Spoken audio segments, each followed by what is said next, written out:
How's everybody doing today? Amen. Good to be in the house of the Lord. Yes. Thank you, Jesus. Praise you, Lord. Well, I want to thank everybody for coming out today. It's such a beautiful, gorgeous day out today. Welcome to North Pole Worship Center. A great church with a greater future, amen? Amen. Let's make it happen. Amen. Yes. Let's make it happen. Thank you. Lots of work to be here done around about. Lots of great opportunities. So excited to hear what God has been doing in this house and his backpack and reaching out to the community to an evangelist. That's very exciting. You know, because this church, it's not an organization. It's an organism. There you go. Yeah. And each one of you matters so very much. We never really tap into the potential that God has for us. But this church is only as good as its weakest member. And so we're constantly trying to lift you up and lift you up and lift you up to the point where you're firing at all cylinders. You're holding nothing back. And when it's the great going home day, you're going to go home with your boots on. Yes. You're not going to have any regrets. Yes. Thank you. You're going to be happy and fulfilled that I did everything in my power. Everything within me made a difference in my life. Boy, this is a weird occasion. 5 years since my going away. It's my last Sunday here.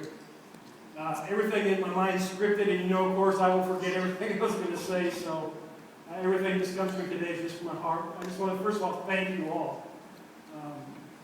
As a spiritual father of this house, I look back for some of the crazy stuff we've seen, some of the funny things, some of the sad things we've seen. But I look back at it with pride.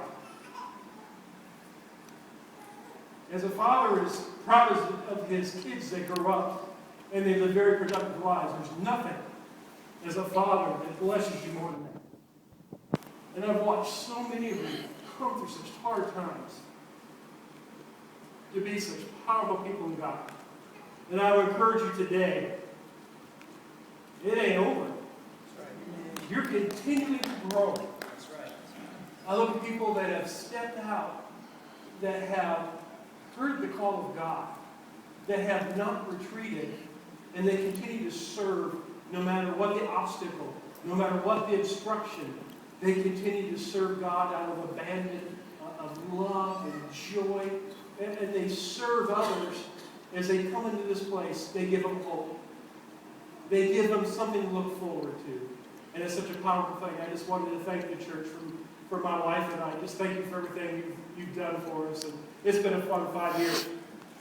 Now, as we step out in faith, Smith Wigglesworth one time told Lester Summerall, and Lester Summerall told my mentor, Sam Pavlak, and Sam Pavlak told me, and I share you today, unless you launch out in faith, you will continue to live an ordinary life. And I don't want to say that to anybody here. I want you to live an extraordinary life. That when you go home, you can be proud of what you accomplished with this life.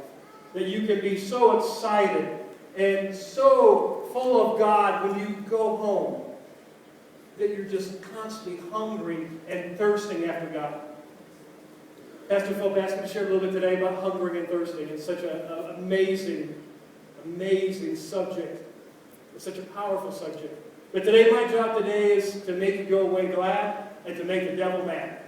Amen? Amen.